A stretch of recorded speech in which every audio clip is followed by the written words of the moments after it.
नमस्कार आदाब दोस्तों, मैं आपका दोस्त आरिफ और मेरे channel the voice of Khandela में आपका हार्दिक स्वागत है। दोस्तों, आज हम बात करेंगे विद्यार्थियों की और उनके भविष्य की, उनके साथ जो खिलवाड़ हो रहा उसकी। आपको मालूम है कि जो नीट की एग्ज़ाम हुई थी, national eligibility cum entrance test की, उसका जो पेपर लीक की सूचनाएं सारी कहीं फैल गई थी सोशल नेटवर्क पे। फिर भर्ती को रद्द करने के लिए प्रोटेस्ट किया जा रहा था, लेकिन 18 जून को जो परीक्षा हुई थी यूजीसी नेट की, यूजीसी होता है यूनिवर्सिटी ग्रांट कमीशन, और नेट हो गया नेशनल एलिजिबिलिटी टेस्ट। रात को अचानक घोषणा की कि ये है ना, जो एग्ज़ाम है उसका पेपर लीक हुआ है, जो ये यूजीसी नेट की एग्ज़ाम रद्द की जाती है।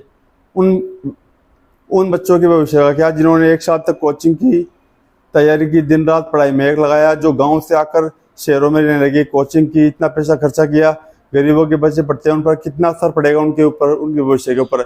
आजकल पेपर है ना ऐसे ही बिक जाते हैं, कोचिंग सेंटर वाले पेपर खरीदते हैं। ये नकल माफिया बहुत एक्टिव है भारत के अंदर।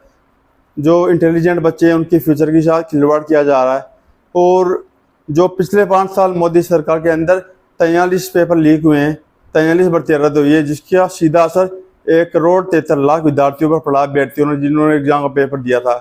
अब बताइए आप, प्रोटेस्ट हो रहा था नीट की एग्ज़ाम को निरस्त करने के लिए, कर दी यूजीसी नेट की एग्ज़ाम उन्होंने कैंसिल।